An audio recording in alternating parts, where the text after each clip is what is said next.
Hi guys, welcome back. So நீங்கள் captain ஜியோனோட next part பார்த்துடலாம். போன பாட்டு கேட்காதவங்க போய் கேட்டு வந்துடுங்க. என்னதான் வியூஸ் கம்மியாக பண்ணாலும் அது கேட்குறவங்க இருக்கீங்கல்ல, அதுக்காக தான் அதை போட்டுட்டு இருக்கேன். எப்படியாவது முடிச்சிடணும். ஆக்சுவலாக ஆல்மோஸ்ட் முடிக்க போகிறோம், ரொம்ப கிட்ட வந்தாச்சு. இது கிளைமேக்ஸ் தான். நான் ஆக்சுவலாக இப்போ வந்துட்டு 101 பேஜ், அதாவது 101வது பேஜ் இப்போ இன்னைக்கு பார்க்க போகிறது. சரி, ஓகே, டிலே பண்ண வேண்டாம். ஸ்ட்ரைட்டாக நம்ம வந்து இதுக்குள்ளே போயிடலாம், கதைக்குள்ளே போயிடலாம். ஸோ லாஸ்ட் பார்ட் எப்படி முடிச்சிருந்தேன் அப்படின்னா வந்துட்டு டேஹுக் 2 பேர் வந்து கில் பண்ணிட்டு தூங்கியிருப்பாங்க. ஸோ அதோடு முடிச்சிருந்தேன். நெக்ஸ்ட் டே மார்னிங் அந்த காங்குன்னு ஒருத்தர் இருந்தார் இல்லையா, one of the soldier. So அவர் வந்து ஹெட் சோல்ஜர் அந்த மாதிரி சொல்லலாம். ஸோ அவர் வந்து இறந்து போயிட்டார். எப்படி இறந்தாருன்னு தெரியல, ஆனால் இறந்து போயிட்டாரு. ஒரு செடிக்கு மரத்துக்கு பின்னாடி அவர் பாடி எடுத்திருக்காங்க. ஃபுல்லாக ரத்த வெள்ளத்தில் ஃபுல்லாக புல்லட்டால் வந்து ஷூட் பண்ணியிருக்காங்க. ஸோ அந்த மாதிரி செத்து போய் கிடக்காரு. அவரை தூக்கிட்டு வந்து அவரை புதைச்சி முடிச்சதுக்கப்புறமா சர்ஜன் இருக்கார் இல்லையா, ஸோ காங்க நல்லா ஷூட் பண்ணியிருக்காங்க. புல்லட்ஸை வச்சு நிறையவே ஷூட் பண்ணியிருக்காங்க அப்படின்ற மாதிரி அவர் சொல்கிறாரு. அதுக்கப்புறம் மேற்கொண்டு பேச ஆரம்பிக்கிறாரு. யாரை இங்கே நம்புறதுனே தெரியல, யார் இதை பண்ணியிருப்பானே தெரியல, ஆனால் கண்டிப்பாக நமக்குள்ளே இருக்கக்கூடிய ஒரு ஆள் தான் பண்ணியிருக்கணும். அது யார் பண்ணியிருக்கான்னு தெரில. அதுக்கப்புறம் கேப்டன் ஜியான், உங்களால் தான் இது எல்லாமே நடந்துச்சு தெரியுமா? நீங்கள் தானே சொன்னீங்க ஒருத்தர் நம்பணும்னு. ஒருத்தர் நம்பினதுக்கு பார்த்தீங்களா இவ்வளோ பெரிய கிஃப்ட் கொடுத்துருக்காங்க, செத்து போயிட்டார் ஒருத்தர். நீங்கள் தானே சொன்னீங்க ஒருத்தரை நம்ப சொல்லி. உங்களால் தான் அவர் இறந்து போயிட்டாரு. உங்களால் இப்போ என்ன பண்ண முடியுது? உங்களை மாதிரி ஒரு வேர்ஸ்ட் கேப்டன் இது வரைக்கும் பார்த்ததே இல்லைங்க. எல்லாம் நடக்கிற பிரச்சனைக்கும் நீங்கள் மட்டும்தான் காரணம் அப்படின்ற மாதிரி அவரை பிடிச்சி ஜங்குக்கு பிடிச்சி கற்றுன்னு கத்துறாரு. ஜங்குக்கா எதுவுமே பேசவே இல்லை. என்ன இது என்ன எப்படி சொல்கிறது, பேசுகிறதுக்கு அவரால் முடியல. அவர் அப்படியே அமைதியாக பிடிச்சி வச்சு கல் மாதிரி அப்படியே நின்றுட்டு இருக்காரு. மூஞ்சில் ஒரு எக்ஸ்ப்ரெஷன் ஒன்றுமே கிடையாது, அப்படியே நின்றுட்டு இருக்காரு. ஆமாம், நான் தான் நம்ப சொன்னேன். ஒருத்தர் நம்பணும்னு நான் தான் சொன்னேன். அதுக்குன்னு யாரையும் வந்து நம்பி முட்டாளாகணும்னு சொல்லவே இல்லை. உங்களை ஏமாற்றிட்டு போனாங்கன்னா அதுக்கு நான் என்ன பண்ண முடியும்? நீ நம்புங்கன்னு தான் சொன்னேன், ஏமாறுங்கன்னு நான் சொல்லலை. அவங்க ட்ராப் செட் பண்ணாங்க, நீங்கள் போய் விழுந்தீங்க, அதுக்கு நான் என்ன பண்ண முடியும் அப்படின்ற மாதிரி ஜங்குக் கேட்குறாங்க. கோல்டாக பேசிட்டு கேட்டுட்டு இருக்காங்க. மனுஷனோட மூஞ்சி அப்படியே கல் மாதிரி இருக்குது. ஆனால் டேயாங்க்கு மட்டும்தான் தெரியும் உள்ளுக்குள்ளே ஜங்குக் எவ்வளோ உடஞ்சி போயிருக்காருன்னு. ஜங்குக்கோட சாஃப்ட்வேர் சைடு வந்து டேயாங்க்கு மட்டும்தான் தெரியும், வேறு யாருக்குமே தெரியாது. வெளியிலேருந்து பார்க்குறவங்களுக்கு என்ன மனுஷன் இவ்வளோ ரூடாக இருக்கார், இவ்வளோ கல் மாதிரி இருக்கார் அப்படின்னு தான் தோணும். பட் உள்ளுக்குள்ளே வந்து ஜங்குக் எவ்வளோ உடஞ்சி போயிருக்காங்கன்னு டேயாங்க்கு மட்டும்தான் தெரியும். ஓ, இப்போ நீங்களும் முட்டாள்னு சொல்ல வரேன், நாங்கள் முட்டாள்னு சொல்ல வரேன். இங்கே பார் கேப்டன் ஜியான் அப்படின்னு சொல்லிட்டு அவர் வந்து கத்துறாரு. ஸோ அவரை வந்து கொஞ்சம் பேர் அப்படியே இழுத்து பிடிக்கிறாங்க, ஜங்கு கிட்ட போக விடாமல். ஜங்கு கிட்ட போய் அடிக்கிற மாதிரி அவர் போகிறாரு, இழுத்து பிடிக்கிறாங்க. உடனே அவர் கத்துறாரு, ஏன் ஏன் இது பண்ணது நீயா இருக்கக்கூடாது ஜங்குக், ஏன் இவர் கொண்டது நீயா இருக்கக்கூடாது, நீங்களா இருக்கக்கூடாது அப்படின்னு சொல்லி கேட்குறாங்க. இப்போ டேயாங்க்கு வந்து ஒரு மாதிரி கஷ்டமாக போயிடுது. ஏன்னா இந்த லைன் வந்து ரொம்ப மோசமானது. ஏன்னா ஜங்குக் வந்து எல்லாரையும் பாதுகாக்கணும், எல்லாத்தையும் ப்ரொடெக்ட் பண்ணணும்னு நினைக்கக்கூடிய ஒரு பர்சன். அப்படி இருக்க பர்சன் கிட்ட போய் நீ தான் வந்து இதை கொன்ன, நீ தான் வந்து சஸ்பெக்ட் அப்படின்ற மாதிரி சொல்லும்போது இவ்வளோ கஷ்டமாக இருக்கும். ஸோ அவர் ஜங்குக் இருந்துட்டு ஆனால் எதுவுமே பேசவே இல்லை. ஜங்குக் அப்படியே நின்றுட்டு தான் இருக்காரு. இப்போ வந்து எப்படின்னா காங்கும் ஜங்குக்கும் ஆப்போசிட் சைடில் நின்றுட்டு இருக்காங்க. ஓகேவா? இப்போ காங் சொல்கிறாரு, இங்கே பாருங்களேன், யாரெல்லாம் வந்து கேப்டன் ஜியோன் தான் சஸ்பெக்ட்னு நினைக்கிறீங்களோ, கேப்டன் ஜியோன் தான் இதுக்கு எல்லாத்துக்கும் காரணம்னு நினைக்கிறீங்களோ, எல்லாரும் என் பின்னாடி வந்து நில்லுங்க அப்படின்ற மாதிரி சொல்ல பார்க்குறாங்க. பார்த்தா நிறைய பேர் அப்படியே வந்து காங் சைடு போயிடுறாங்க. ஜங்குக் சைடு வந்து யாரும் இல்லை, பெருசாக யாரும் கிடையாது. இவங்க நம்ம நம்ஜன் வந்து கத்துறாங்க, எல்லாத்துக்கும் பைத்தியமாக பிடிச்சிருக்கு, அப்படியே போயிட்டு இருக்கீங்க அப்படின்ற மாதிரி இவங்க கத்துறாங்க. ஆனால் யாரும் கேட்குற மாதிரி இல்லை. நிறைய பேர் வந்து காங் சைடு போயிடுறாங்க. இதை பார்க்கும்போது ஜங்குக்கு உடஞ்சே போயிடுறாரு. தன்னை இவ்வளோ பேர் சஸ்பெக்டாக நினைக்கிறாங்களா அப்படின்னு. டேயாங் அதை விட ரொம்ப மோசம், ரொம்ப கஷ்டப்படுறாங்க. ஏன்னா அவங்களுக்கு தானே ஜங்குக்கோட உள்ளுக்குள்ள தெரியும். நேற்று நைட் கூட அந்த மாதிரி என்ன சொல்லிட்டு இருந்தாரு, எல்லாரையும் பாதுகாக்கணும், என்னை நம்பி வந்தவங்கள நான் வந்து ப்ரொடெக்ட் பண்ணணும் அப்படின்னு தான் சொல்லிட்டு இருந்தாரு. அப்படி இருக்க ஒருத்தர்கிட்ட வந்து இப்படி சொல்லும் போது எவ்வளோ கஷ்டமாக இருக்கும். ஸோ டேயாங் ஜங்குக் 2 பேத்துக்குமே கஷ்டமாக இருக்குது. ஆனால் 2 பேர்த்தாலையும் வெளியில் காமிக்க முடியல. நம்ம ஜங்குக்கை பார்த்து அந்த சர்ஜென்ட் வந்துட்டு அப்படியே எப்படி சொல்கிறது, ஒரு மாதிரி டக்கலாக சிரிக்கிறான். ஜங்குக்கு கஷ்டமாக இருக்குது. பட் இருந்தாலும் ஜங்குக்கு இருந்துட்டு சரி போங்க எல்லாரும் அப்படின்ற மாதிரி சொல்ல, வெளியில் போங்க அப்படின்ற மாதிரி சொல்ல, எல்லாரும் ஜங்குக்கு ஒரு மாதிரி பார்க்குறாங்க. ஆமாம், என்னை யாரும் நம்பாதவங்க என் கூட யாரும் இருக்க வேண்டாம். என்னை யார் நம்புறாங்களோ அவங்க மட்டும் என் கூட இருந்தால் போதும், நான் அவங்கள பாதுகாத்துக்கிறேன். என்னை நம்பாதவங்க யாரும் இங்கே இருக்க தேவையில்லை, எல்லாரும் கிளம்பலாம் அப்படின்ற மாதிரி சொல்ல, இப்போ அவங்க காங் சைட் போனவங்க எல்லாரும் யோசிக்கிறாங்க. இப்போதான் வந்து உங்களுக்கு பயமே வருது. இப்போ போய் எங்கே போய் சர்வை பண்ணுறது, ஒன்றுமே பண்ண முடியாது. ஜங்கு கிட்ட இருந்தால் ஜங்கு காப்பாற்றுவாங்க. இப்போ யார்கிட்ட போய் சர்வை பண்ணுறது, உங்களுக்கு ஒன்றுமே புரியல. இங்கேருந்து வெளில போங்கன்னா போங்க அப்படின்றாரு ஜங்குக்கு. ஒரே கட் அண்ட் ரைட்டாக சொல்கிறாரு, போகிறதுன்னா போயிட்டே இருங்க அப்படின்ற மாதிரி சொல்கிறாரு. இப்போ டேயாங் தான் அவங்க மனசுக்குள்ள, இவங்க எல்லாத்துக்கும் என்ன பைத்தியமாக பிடிச்சிருக்கு, இப்படி போகிறாங்க, இப்போ யார் இவங்களை காப்பாற்ற போகிறது, எங்கே எனக்கு ஒன்றுமே புரியல. இவங்களா யோசிக்கிறாங்களா? இல்லாட்டி இவங்கள யாரும் மேனிப்புலேட் பண்ணிட்டாங்களான்னு எனக்கு ஒன்றுமே புரியல. சீக்கிரமா இவங்க தப்பா புரிஞ்சுக்கிட்டு இவங்க திரும்பி வந்தா நல்லாயிருக்கும் அப்படின்ற மாரி யோசிக்கிறாங்க. அதுக்கப்புறம் வந்துட்டு இவர் இருக்கார்ல ஹூகோ, அவன் வந்து போகல. ஜங்குக் சைடு தான் இருக்காங்க.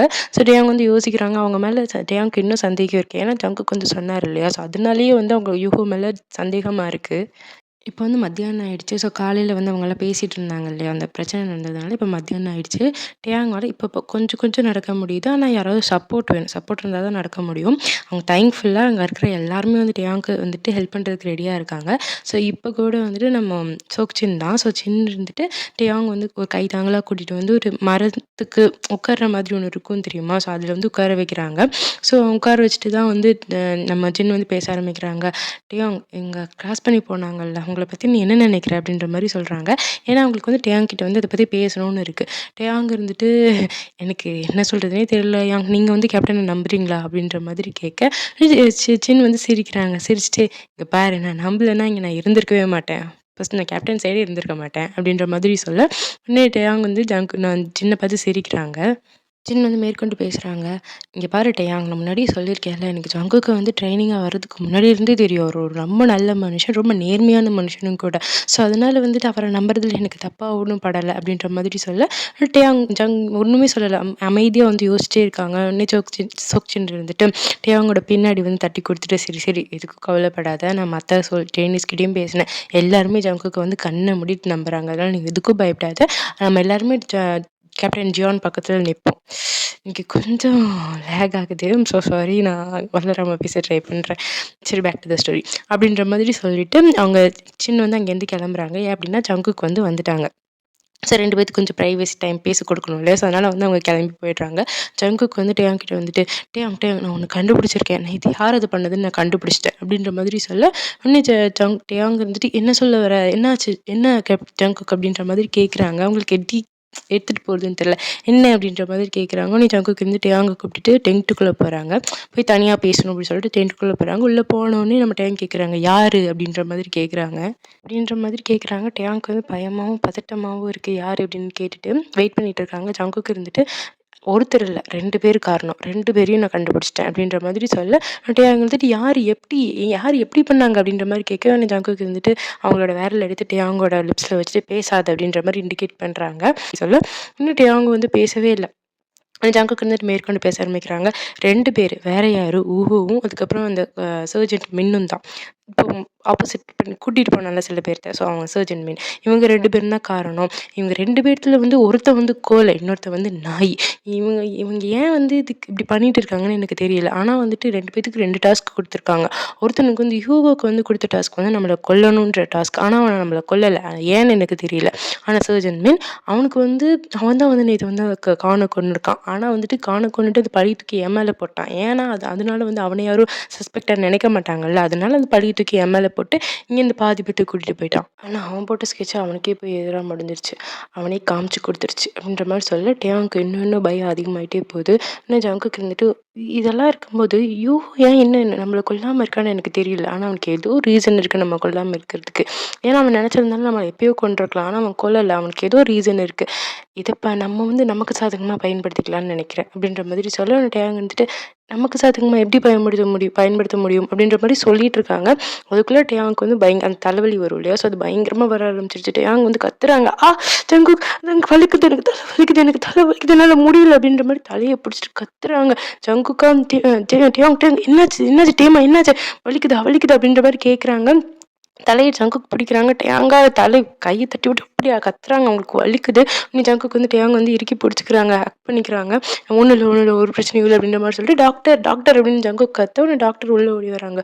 ஓடி வந்து கொஞ்சம் மெடிசன்லாம் குடுத்துட்டு டேயாங்கோட பெயின் கொஞ்சம் ரெடியூஸ் பண்ணி விடுறாங்க. டாக்டர் வரும்போது டேயாங் வந்து ஜங்குக் கை புடிச்சுட்டே இருக்காங்க. விடவே இல்ல. மெடிசன்லாம் குடுத்துடுறாங்க. அதுக்கப்புறம் ஜங்குக் இருந்துட்டு, "டேமா உனக்கு ஒரு பிரச்சனையும் இல்லையே, என்னாச்சு?" அப்படின்ற மாரி கேட்குறாங்க. ஆனால் இன்னும் வழியெல்லாம் போகல. டேயாங் இன்னும் கத்திக்கிட்டே தான் இருக்காங்க. நம்ம நம்ம மனசுக்கான கண்ணாடி நம்ம கண்ணு தான், மனசுக்கான கண்ணாடி நம்ம கண்ணு தான் அப்படின்ற மாதிரி அவங்க அவங்க சொன்னாங்கல்ல, அந்த ஏஞ்சல் சொன்னாங்க இல்லையா? ஸோ அதை சொல்லிட்டு கண்ணை இறுக்கி மூடிட்டு கத்தி அதை சொல்லி அழுதுகிட்டே இருக்காங்க. ஜங்குக் ஒரு நிமிஷம் யோசிக்கிறாங்க. யோசிச்சுட்டு என்ன நினச்சாங்கன்னு தெரியல. டேயாங் அப்படியே விட்டுட்டு டக்குன்னு டென்ட் விட்டு வெளில போயிடுறாங்க. டாக்டர் பக்கத்தில் இருக்காங்க. அவங்க வந்துட்டு கன்சல்ட் பண்ணுறாங்க. ஒன்றும் இல்லை டேயாங், ஒன்றும் இல்லை, சரியாயிடும் அப்படின்ற மாதிரி சொல்ல டேயாங் வந்துட்டு வலிக்குது வலிக்குது அப்படின்னு சொல்லி கத்துறாங்க. அது சொல்லி கத்திட்டே இருக்காங்க. ஜங்குக் போனவர் கொஞ்ச நேரம் கழிச்சு திரும்ப வராங்க. வரும்போது கையில் ஒரு மிரரோட வராங்க. வந்து டேயாங் முன்னாடி அந்த மிரர் காமிச்சிட்டு, டேயாங் கண்ணை திறந்து மிரரை பாரு அப்படின்ற மாதிரி சொல்ல, டேயாங் வந்துட்டு கண்ணை திறக்க மாட்டேங்கிறாங்க. அவங்களுக்கு வலிக்குது, அவங்க சுற்றி என்ன நடக்குதுன்னே உங்களுக்கு தெரியல. கண்ணை திறக்க மாட்டேறாங்க. உடனே ஜங்குக்கு இருந்துட்டு, கிம் டேயாங் நான் சொல்கிறேன்ல கண்ணை திற அப்படின்ற மாதிரி கத்துறாங்க. அப்புறம் வந்து டேயாங் வந்து டக்குன்னு கண்ணை திறந்து பார்த்தா அவங்க முன்னாடி அந்த மிரர் இருக்குது. மிரரை பார்க்கும்போது டேயாங்க்கு ஒரு ஆச்சரியம். என்னன்னா அதில் வந்து டேயாங் தான் தெரியுறாங்க. ஆனால் டேயாங் இல்லை. அதாவது ஃபியூச்சர் டேயாங்கும் நம்ம இந்த குட் டேயாங்கும் ஈவில் டேயாங் இருக்காங்கல்ல. ஸோ ஈவில் டேயாங் தான் அந்த கண்ணாடியில் வந்து டேயாங்க்கு தெரியுறாங்க. ஸோ அதை பார்க்கும்போது டேயாங்கோட பெயின் கொஞ்சம் கொஞ்சமாக அப்படியே கம்மியாக ஆரம்பிக்குது.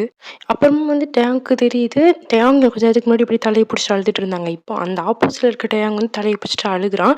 டேயாங்க்கு வந்துட்டு ஒரு நிமிஷம் ஒன்றுமே புரியல. எப்படி என்னென்ன நடந்துச்சு, எப்படி வலி போச்சு அப்படின்ற மாதிரி இருக்குது. அப்போ தான் டேயாங்க்கு வந்து அவங்களுக்குள்ளே அவங்களே யோசிக்கிறாங்க.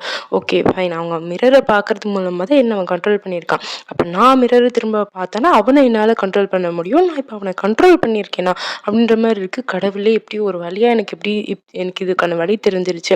நல்ல வேலை ஜங்குக்கு கிட்ட நான் இந்த க்ளோவை பற்றி சொன்னேன். ஒரே நிமிஷத்தில் கண்டுபிடிச்சான். சச்ச ஜீனியஸ். நான் வேணால் எல்லா லாஜிஸ்டிக் எல்லாமே படிக்கலாம். ஆனால் இவன் சரியான எப்படி சொல்கிறது செம்ம ஐக்கியூ 161 ஐக்கியூ இருக்கும்னு நினைக்கிறேன். இப்படிப்பட்ட ஒருத்தனை இந்த உலகம் இழக்க போகுதா? நான் இழக்கவே விட மாட்டேன். ஜங்குக்கு கண்டிப்பாக இழக்க விட மாட்டேன். டேயாங் வந்துட்டு இப்போ உட்காந்துருக்காங்க. இப்போ ஈவினிங் டைம் ஆயிடுச்சு, அதான் நைட் ஆகிடுச்சு. ஸோ டேயாங் உட்காந்துருக்காங்க. இன்னும் அந்த கண்ணாடியவே தான் பார்த்துட்ருக்காங்க. பார்த்துட்டு யோசிச்சுட்டு இருக்காங்க, இது மூலமாக தான் நம்ம கண்ட்ரோல் பண்ணுறானா, அப்போ நானும் இதை பார்த்தா அவனை கண்ட்ரோல் பண்ண முடியும் அப்படின்னு நினைக்கும் போது அவனை அவங்க பார்த்தாங்கல்ல. அப்போ தான் வந்து அவங்களுக்கு வந்துட்டு அவங்களோட தம்பி ஞாபகம், அவங்க ஆன்டி ஞாபகம் அதெல்லாம் வந்து அவனுக்கு வருது அவங்க அவருக்கு வருது. ஸோ வந்துட்டு அதெல்லாம் வந்து யோசிச்சுட்டு இருக்கும்போது அவங்களுக்கு எப்படி சொல்கிறது, ரொம்ப ஒரு மாதிரி டிஸ்டர்ப்டாக இருக்குது. அவரை சொல்லி என்ன குத்தம் இருக்குது, உலகத்தில் இப்படி சுற்றி ஒருத்தனை நோத்தி இப்படிலாம் நடந்தால் எப்படி யாராக இருந்தாலும் வந்துட்டு ஒரு மாதிரி லோன்லி, ஒரு மாதிரி எப்படி சொல்கிறது கஷ்டமாக தானே ஃபீல் பண்ணுவாங்க. ஸோ அவங்களுக்கு ரொம்ப கஷ்டமாக இருக்குது. ஸோ அதை பற்றி யோசிச்சுட்டு இருக்கும்போது தான் டென்ட் ஓப்பன் ஆகுது. அப்போ தான் திரும்பி பார்த்தா வேறு யாரும் கிடையாது, நம்ம ஜங்குக் தான் வராங்க. வந்துட்டு எப்படி எப்படி ஃபீல் பண்ணுற அப்படின்ற மாதிரி நம்ம டேயாங் கிட்ட கேட்டுட்டு டேயாங் பக்கத்தில் உட்காராங்க. டேயாங் வந்துட்டு பெட்டர், முன்னாடிக்கு இப்போ கொஞ்சம் பரவாயில்லாமல் இருக்குது அப்படின்ற மாதிரி சோகமாக தான் சொல்கிறாங்க. ஜங்குக்கு வந்து புரிஞ்சுக்க முடியுது. ஓகே டேயாங்க்கு வந்து இதுவும் ஒரு மாதிரி கஷ்டமாக இருக்காங்க அப்படின்னு சொல்லிட்டு நீ ஜங்குக்கு வந்து மெதுவாக கேட்குறாங்க. உங்களுக்கு கஷ்டப்படுத்திடக்கூடாது அப்படின்ற மாதிரி மெதுவாக கேட்குறாங்க. என்னதான் ஆச்சு, முன்னாடி என்ன பிரச்சனை அப்படின்ற மாதிரி இப்போ தான் ஜங்குக்கு வந்து கேட்குறாங்க. அதுவா, அவன் ஒவ்வொரு தடவையும் நான் கண்ட்ரோல் பண்ணணும்னு நினைக்கும் போது ஜங்குக்கு எனக்கு எவ்வளோ தலைவலிக்குது தெரியுமா, என் மண்டையை வெடிச்சு போகிற மாதிரி இருக்குது, எனக்கு ரொம்ப கஷ்டமாக இருக்கும். ஆனால் இப்போ தான் நீ தான் என்னிலேருந்து காப்பாற்றிருக்கேன், உனக்கே தெரியாமல் நான் உன்கிட்ட இந்த க்ளூவை சொன்ன உடனே ஒரே நிமிஷத்தில் சால்வ் பண்ணி என்னை காப்பாற்றிட்டேன் அப்படின்ற மாதிரி சொல்லவும் நான் ஜங்குக்கு இருந்துட்டு ஒன்றுமே பண்ணலை, அமைதியாக இருக்காங்க, ஒன்றும் பேசலை. டேயாங்கோட கையை மட்டும் பிடிச்சி அந்த கையை வந்து தடவி கொடுத்துட்டே அப்படியே உட்காந்துருக்காங்க. ரெண்டு பேரும் ஒருத்தர் பார்த்துக்க கூட இல்லை, ஆப்போசிட்டில் சும்மா பிளாங்காக உட்காந்து பார்த்துட்டு இருக்காங்க. அப்போ தான் வந்து டேயாங்க்கு வந்து இது புரிய ஆரம்பிக்குது. ஏதோ ஒன்று தோணுது. ஒன்று ஜங்குக்கிட்ட என்கிட்ட ஏதாவது சொல்லணுமா அப்படின்ற மாதிரி கேட்குறாங்க. உடனே ஜங்குக்கு இருந்துட்டு மனசுக்குள்ளே யோசிக்கிறாங்க, ஓகே எதையும் வந்து என்கிட்ட மறைக்கக்கூடாது, எதாக இருந்தாலும் சொல்லிடணும் அப்படின்ற மாதிரி யோசிச்சுட்டு அது அது அது வந்து எனக்கு அப்படியே வந்து சத்தியமாக என்னால் முடியல டீம்மா, என் மண்டியே வெடிச்சிரும் போல இருக்குது.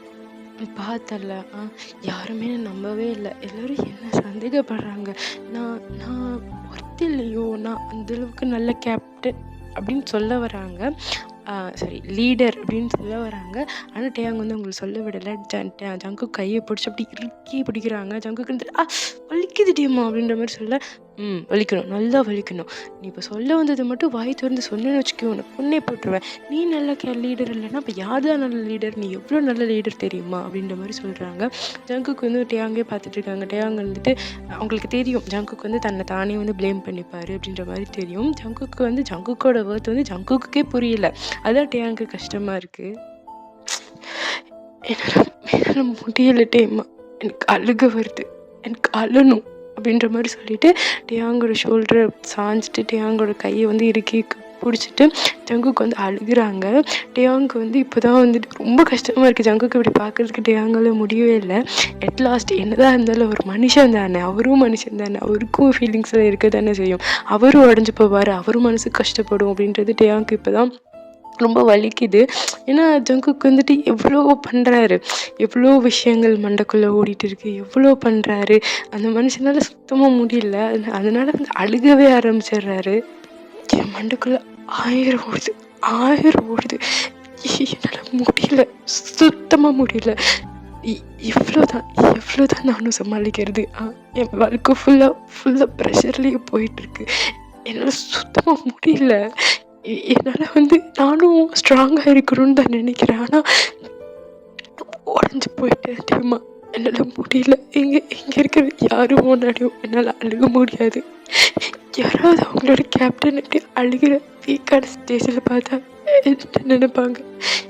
என்னால் சுத்தமாக முடியலம்மா அப்படின்ற மாதிரி சொல்லிட்டு அப்படின்னு ஜங்குக்கு அழுகுறாங்க. டேயாங்க்கு வந்து அவங்க ஷோல்டர்லாம் வந்து வெட்டாகுது, ஃபீல் ஆகுது, ஈரமாகிறது. டேயாங் வந்து நான் எதுவுமே சொல்லவே இல்லை. ஜங்குக்கு அழுக விட்டுடுறாங்க. சரி அவருக்கு அழுதாவது கொஞ்சம் மனசை தேத்திக்கிட்டு அப்படின்னு சொல்லிட்டு அழுக விட்டுடுறாங்க.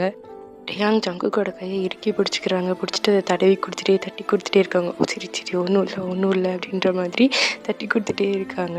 அதுக்கப்புறம் அப்படி 2 பேரும் அப்படியே தூங்கிடுறாங்க. எப்படி தூங்குனாங்க எதுவுமே தெரியல. சரி நாளைக்காவது ஓரளவுக்கு நல்லபடியாக நாள் இருக்கும் அப்படின்னு சொல்லி நினச்சிட்டு தூங்குறாங்க. பட் அதுதான் கிடையாது. அவங்க எந்திரிக்கிறதுக்கு முன்னாடி வெளியில் வந்து எக்ஸ்போஷன், அதாவது குண்டு வெடிக்கிற சத்தம், அதுக்கப்புறம் வந்து ஃபயர் பண்ணுறது, புல்லட் சுடுற சத்தம், கத்துறது, ஓடுறது எல்லாமே உள்ளே கேட்குது. ஜங்குக்கு வந்து பதறி அடிச்சு பிடிச்சி எந்திரிச்சு உட்காராங்க. அப்போ தான் வந்து டென்ட்டுக்கு வெளியில் நடக்கிற சத்தம்லாம் அவங்க காது கேட்குது. ரைட்டுக்கு நம்மளை கண்டுபிடிச்சிட்டாங்க, வந்துட்டாங்க அப்படின்ற மாதிரி யோசிச்சுட்டு இருக்கும்போது டக்குன்னு வந்து டேயாங் வந்து நினச்சிடுறாங்க. ஜங்குக்கு என்னாச்சு அப்படின்ற மாதிரி எந்திரிச்சு கேட்குறாங்க. உடனே டேயாங் ஜங்குக்கு இருந்துட்டு திரும்பி டேயாங் பார்த்துட்டு டேமா இங்கேருந்து ஓடிடு அப்படின்ற மாதிரி சொல்ல, உடனே டேயாங் வந்துட்டு ஓடணுமா, என்னால் ஓட முடியாது ஜங்குக் அப்படின்ற மாதிரி சொல்ல, என்னதான் நடக்குது அப்படின்ற மாதிரி கேட்குறாங்க. உடனே ஜங்குக்கு இருந்துட்டு எதுவும் பேசுறதுக்குள்ளே அந்த குண்டு வெடிக்கிறது டேயாங்கும் கேட்க ஆரம்பிச்சிருது. டேயாங்க்கு அப்படியே கண்ணு அப்படியே 2 பெருசாகுது. என்ன நடக்குது அப்படின்ற மாதிரி ஜங்குக்கு இருந்துட்டு திரும்பி டேயாங்கோட கையை பிடிச்சிக்கிறாங்க. அவங்க கண்ணு ஒருத்தர் பார்த்துக்கிறாங்க. ஜங்குக்கு வந்து யோசிக்கிறாங்க, ஓகே நம்ம எப்படியாவது டேயாங்கை காப்பாற்றணும். டேயாங்கால் திரும்ப ஃபைட் பண்ண முடியாது, அவரால் இங்கேருந்து நடக்கக்கூட முடியாது. ஸோ டேயாங் வந்து எப்படியாவது காப்பாற்றி ஆகணும் அப்படின்னு சொல்லிட்டு யோசிச்சிட்டே இருக்கும்போது டேயாங்கோட கையை பிடிச்சி யோசிச்சிட்டே இருக்காங்க. அப்போ தான் திரும்பி பார்க்குறாங்க. அக்கம் பக்கத்தில் பார்த்தா ஒரு ஷார்ப்பான ஒரு கல் ஒன்று கிடக்குது. அது வந்து எடுத்துடுறாங்க. டென்ட்டோட ஓட்ட வழியாக கிடைக்குது. அதை எடுத்துடுறாங்க. எடுத்துகிட்டு உங்களுக்கு இது வந்து செல்ஃப் ஹார்மிங் இருக்கும், உங்களுக்கு இது வேணும்னா அதை ஸ்கிப் பண்ணிக்கோங்க ஓகேவா. ஜங்குக்கு இருந்துட்டு அவங்களோட கையில் வந்து அதை போட்டு தேய்க்கிறாங்க, அறுக்குறாங்க கையை. இவங்க கையை அந்த ஸ்டோனை வச்சு அறுக்குறாங்க. ரத்தம் வெளியில் அப்படியே கொட்டுது. டேயாங்கா ஜான் என்ன பண்ணுற, உனக்கிட்ட பைத்தியமடா பிடிச்சிருக்கு அப்படின்ற மாதிரி ஜங்குக்கோட கையை பிடிக்கிறாங்க. ஜங்குக்கு இருந்துட்டு ஆமாம் உன் மேலே தான் அப்படின்ற மாதிரி சொல்கிறாங்க. டேயாங் ஜங்கு கையை பிடிச்சிருக்காங்கல்ல, டக்குன்னு ஜங்கு கையில் திரும்ப எடுத்துகிட்டு டேயாங்கை பார்த்துட்டு டேயாங்கோட ஷர்ட் இருக்கும் இல்லையா, ஷர்ட்டு பேண்ட்டு அவங்க கையில் எல்லாத்தையும் அந்த ரத்தத்தை வந்து வச்சு துடைக்கிறாங்க. துடைச்சிட்டு இங்கே பாரு டேயாங், இங்கே பாரு கீழே படுத்துக்கோ, செத்த மாதிரி நடி அப்படின்ற மாதிரி சொல்லி டேயாங்க்கு வந்து ஒன்றும் புரியல. ஜங்குக்கு என்ன பண்ணுற அப்படின்ற மாதிரி கேட்க, இங்கே பாரு உன்னால் இப்போ ஓட முடியாது, நான் ஒன்றும் ஃபைட் பண்ணுறதுக்கு விட மாட்டேன், அது உனக்கு நல்லது கிடையாது. வெளியில் அங்கே எல்லாத்துக்கும் நான் தேவை, அதனால் உங்க கூட என்னால் இருக்க முடியாது. எப்படியாவது உன்னை காப்பாற்றி ஆகணும், நீ எனக்கு ரொம்ப முக்கியம், அதனால் நீங்கள் செத்த மாதிரி படுத்துக்கோ, அவங்க வரும்போது உன்னை நீயே காப்பாற்றிக்கணும் அப்படின்ற மாதிரி சொல்லிட்டு டேயாங் வந்து கீழே படுக்க வைக்கிறாங்க.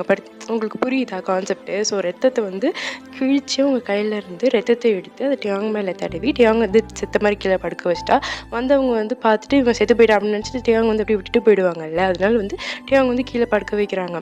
படுக்க வச்சுட்டு சரி டேயாங்கோட ஃபேஸை வந்து பிடிச்சிட்டு சரி பார்த்து பத்திரமா இரு சரியா அப்படின்ற மாதிரி சொல்லிட்டு டேயாங் ஜங்குக்கு போகலான்னு போகும்போது டேயாங் வந்துட்டு டேயாங்கோட வந்து ஜங்குக்கோட கை பிடிச்சிடுறாங்க. பிடிச்சிட்டு ப்ளீஸ் என்கிட்ட திரும்ப பத்திரமா வந்துரு அப்படின்ற மாதிரி டேயாங் வந்து அழுதுட்டு ஜங்குக்கு பார்த்து சொல்கிறாங்க. ஜங்குக்கு அப்படியே கீழே குனிஞ்சு டேயாங்கோட நெத்தியில் வந்து ஒரு முத்தம் கொடுத்துட்டு கண்டிப்பாக வந்துடுவேன் அப்படின்ற மாதிரி சொல்லிட்டு அங்கேருந்து போகிறாங்க. அதுதான் கடைசி வார்த்தை. டென்ட்டை விட்டு வெளியில் போகிறதுக்கு முன்னாடி ஜங்குக்கு சொன்ன வார்த்தை. திரும்பி ஒரு தடவை டேயாங் பார்த்து டென்ட்டை விட்டு வெளில போயிடுறாங்க. டேயாங் வந்துட்டு ஜங்குக்கு சொன்ன மாதிரி அங்கே செத்த மாதிரி இப்படி படுத்துக்கிறாங்க. ஸோ வந்து டேயாங்க்கு வந்து ரொம்ப பயமாக இருக்குது. ஏன்னா வந்துட்டு அவங்க பக்கத்தில் குண்டு வச்சுச்சுன்னா என்ன பண்ணுறது, உள்ளே யாராவது ஆப்போனண்ட் வந்து டேயாங் வந்து செத்துட்டானா இல்லையான்ட்டு செக் பண்ண என்ன ஆகிறது, ஒன்றும் பண்ண முடியாதுல்ல. ஸோ ரொம்ப பயத்துலேயே அவங்க அப்படியே படுத்துட்டு இருக்காங்க. இது எல்லாத்துக்கும் மேலே ஜங்குக்கு போயிருக்காங்க. ஜங்குக்கு நல்லபடியாக திரும்ப வரணும். Okay fine. நான் இன்னைக்கு இதோட முடிச்சுக்கிறேன். ஸோ நாளைக்கு நாளைக்கு பார்க்கலாம். எனக்கு இந்த வாரம் வந்து ரம்ஜான் வருதுல்ல, என் ஃப்ரெண்டு வீட்டுக்கு கூப்பிட்டுருக்கா. அதனால நான் வந்து அவ வீட்டுக்கு போறேன் பிரியாணி சாப்பிட்றதுக்கு. ஸோ நான் வந்து நான் இப்போ போட போறேன்னு எனக்கு தெரியல. நெக்ஸ்ட் பார்ட்டு நான் சீக்கிரமா போடுறதுக்கு ட்ரை பண்றேன். ஏன்னா செயின் ஆஃப் ட்ரெடிஷன் வேறு இருக்கு. ஸோ அதுலயும் நான் ஒரு பார்ட் பார்க்கணும். ஸோ போடணும். அத வந்து ரெக்கார்ட் பண்ணணும். ஸோ இது வந்து எப்போ போடுவேன்னு எனக்கு தெரியாது. மேபி இந்த வீக் இல்லைனாலும் இந்த வீக்குக்கு இதான் கடைசி வீடியோவாக இருக்கும். நெக்ஸ்ட் வீக்கு பார்க்கலாம். நெக்ஸ்ட் வீக் மண்டேவே நம்ம போடலாம். ஓகேவா? சாட்டர்டே சண்டே ரொம்ப பிஸி அதனால் முடியாது. ஸோ நெக்ஸ்ட் வீக் நம்ம போடலாம். அதுக்கப்புறம் வேறு என்ன சொல்லணும்? நான் முக்கியமாக ஒன்று சொல்லியே ஆகணும். என்னென்னா வந்துட்டு தயவு செஞ்சு யாரும் வந்து ப்ளீஸ்ன்னு மட்டும் கமெண்ட் பண்ணவே பண்ணாதீங்க. எனக்கு வந்து ரொம்ப கஷ்டமாக இருக்கும். என்கிட்ட வந்து ப்ளீஸ் போடுங்க, ப்ளீஸ் அப்படின்னு சொல்லி யாராவது என்கிட்ட ப்ளீஸ் பண்ணி கேட்டாங்கன்னா எனக்கு ரொம்ப கஷ்டமாக இருக்கும். தயவு செஞ்சு என்கிட்ட வந்து யாரும் ப்ளீஸ் பண்ணாதீங்க. ப்ளீஸ்னா இங்கிலீஷில் சொல்லும்போது ப்ளீஸ் அப்படின்னு சொல்லிட்டு போயிடலாம். அது தமிழில் பார்த்தோன்னா கெஞ்சி கேட்குறேன்னு தானே வரும். என்கிட்ட யாரும் ப்ளீஸ் கெஞ்சலாம் கேட்க வேண்டாம். நான் உங்ககிட்ட ப்ளீஸ் பண்ணிக்கிறேன். ப்ளீஸ் மட்டும் கமெண்ட்டில் வந்து சொல்லவே சொல்லாதீங்க. உங்களுக்கு வந்துட்டு எப்படி சொல்கிறது, வீடியோ வேணும்னா எனக்கு போடு அப்படின்னு சொல்லி நீங்கள் கேளுங்க. நீங்கள் வந்து பார்ப்போன்னே கூட சொல்லுங்கள். நான் அதை பற்றி எதுவுமே நினச்சிக்க மாட்டேன். ஆக்சுவலாக நான் ஹாப்பியாக ஃபீல் பண்ணுவேன். என்கிட்ட யாராவது உரிமை எடுத்துக்கிட்டால் எனக்கு ரொம்ப பிடிக்கும். அது நீங்கள் எல்லாமே என்னோடய ஃபேவரட். ஸோ வந்து நீங்கள் தைரியமாக வந்து கேளுங்க. எப்படி போடுவேன்னு கேளுங்க, டீன்னு கூட கேளுங்க. எனக்கு ஒரு பிரச்சனையும் கிடையாது. ஆனால் வந்துட்டு ப்ளீஸ் மட்டும் பண்ணாதீங்க. நான் உங்ககிட்ட ப்ளீஸ் பண்ணிக்கிறேன். ஏன்னா வந்துட்டு ஒருத்தங்க நம்மக்கிட்ட ப்ளீஸ் பண்ணி நம்ம அந்த விஷயத்த வந்து ஒருத்தங்கள நம்ம ப்ளீஸ் பண்ண வைக்கிறதே முதல்ல தப்பு என்னை பொறுத்த வரைக்கும். எதுக்கு நம்ம ஒருத்தங்கள நம்மக்கிட்ட வந்து கெஞ்ச விடணும்? அது இப்போது நீங்கள் கேட்கும்போது சின்ன விஷயம் தானே அப்படின்ற மாதிரி உங்களுக்கு தோணலாம். ஆனால் எனக்கு வந்துட்டு அது எனக்கு எப்படி சொல்கிறதுன்னு தெரியல. அது எனக்கு ரொம்ப கஷ்டமாக இருக்கும். நான் யாரையும் வந்து என்கிட்ட வந்து ப்ளீஸ் பண்ண விட மாட்டேன். வேணும்னா நீங்கள் வந்து கேளுங்க. நீ போடு அப்படின்னு சொல்லி சொல்லுங்க. நான் வந்து சந்தோஷமா ஏத்துப்பேன். அதான் சொல்றேன் பார்த்தீங்களா, வாடி போடி என்ன கெட்ட வார்த்தை கூட சொல்லி திட்டுங்க. எனக்கு ஒரு பிரச்சனையும் கிடையாது. ஆனா ப்ளீஸ் மட்டும் பண்ணாதீங்க. Please, please, please. நான் உங்ககிட்ட ப்ளீஸ் பண்ணிக்கிறேன். ப்ளீஸ் மட்டும் பண்ண வேண்டாம். போடு அப்படின்னு சொல்லுங்க. நான் போடுறேன். ஓகேவா? இது சொல்லணும்னு நினச்சிட்டே இருந்தேன். எனக்கு இப்போ தான் ஞாபகம் வருது. ப்ளீஸ், ப்ளீஸ், ப்ளீஸ் பண்ணாதீங்க. ப்ளீஸ் மட்டும் பண்ணாதீங்க. நான் திரும்ப திரும்ப சொல்றேன். யாராவது மறுபடியும் வந்து ப்ளீஸ்ன்னு மட்டும் வந்து சொன்னீங்கன்னு வச்சுக்கோங்களேன், அப்ப நான் கேப்டன் ஜான் போடவே மாட்டேன். நான் நிஜமா தான் சொல்றேன். சீரியஸா சொல்றேன். யாராவது திரும்ப ப்ளீஸ்ன்னு மட்டும் கமெண்ட் செக்ஷன்ல நான் பார்த்தேன். நான் கண்டிப்பா கேப்டன் ஜான் போடவே மாட்டேன். சொல்ட்டேன். எனக்கு எனக்கு அவ்வளோ கஷ்டமா இருக்கும். ஒருத்தங்க நம்மகிட்டலாம் கெஞ்சலாம் விடக்கூடாது. நம்ம ஒண்ணும் அவ்வளோ பெரிய அப்பாட்டக்கர்லாம் கிடையாது. தயவு செஞ்சு நான் பர்சனலாவே நெறைய பேத்துக்கிட்ட சொல்லியிருக்கேன். ப்ளீஸ் மட்டும் பண்ணி கேட்காதீங்க. நீ போடுன்னு கேளுங்க, நான் போடுறேன். ப்ளீஸ் போடுங்கக்கா. ப்ளீஸ் நெக்ஸ்ட் பார்ட் ப்ளீஸ் மட்டும் வேணாம். ப்ளீஸ், ப்ளீஸ் எனக்கு எனக்கு எனக்கு அழுகையே வருது. ப்ளீஸ் மட்டும் பண்ணி கேட்காதீங்க. தயவு செஞ்சு வேண்டாம். இது நான் சொல்லணும்னு நெனச்சேன். உங்களுக்கு அது இது இவ்வளோ தானே அப்படின்ற மாதிரி இருக்கலாம். பட் எனக்கு வந்து பர்சனலா எனக்கு ரொம்ப கஷ்டமா இருக்கும். யாராவது என்கிட்ட ப்ளீஸ் பண்ண விட்டா, சாரி கேட்க வச்சா, அ எனக்கு ஒரு மாரி இருக்கும். அது மட்டும் பண்ண வேண்டாம். நீங்க நீங்க தைரியமா வந்து கேளுங்க. போடுடின்னு சொல்லுங்க, நான் போடுறேன். சரியா? ப்ளீஸ் மட்டும் வேண்டாம். அப்புறம் வந்து ஒண்ணு சொன்னா தப்பா எடுத்துக்க மாட்டீங்களா? ஒண்ணு கேட்டா தப்பா எடுத்துக்க மாட்டீங்களா? அப்படிலாம் வந்து சொல்லாதீங்க. தயவு செஞ்சு சொல்லாதீங்க. என்கிட்ட வந்து அப்பலாம் ஏதாவது சொல்லும்போது எனக்கு ரொம்ப கஷ்டமா இருக்கும். ப்ளீஸ் அந்த மாதிரி மட்டும் சொல்ல வேண்டாம். இ அதான் சொல்றேன், கெட்ட வார்த்தை கூட சொல்லி திட்டிருங்க. ப்ளீஸ் பண்ணி கெஞ்சி கேட்கறது அது மட்டும் வேண்டாம். படமுன்னு தோணுச்சு. சாரி. உங்கள யாராவது கஷ்டப்படுத்துற மாதிரி பேசியிருந்தா என்ன மன்னிச்சிருங்க. நான் தயவு செஞ்சு என்ன மன்னிச்சிருங்க. உங்கள கஷ்டப்படுத்துற மாதிரி பேசியிருந்தா என்ன மன்னிச்சிருங்க. உங்கள கஷ்டப்படுத்தியிருந்தாலும் என்ன மன்னிச்சிருங்க. தெரியாம கொள்ளாம ஏதோ பண்ணியிருந்தேன்னா மன்னிச்சிருங்க. அண்ட் ஒரு மாரி எமோஷனலா இருக்கேன். சரி, ஃபைன். பாய். Good night. பாய்.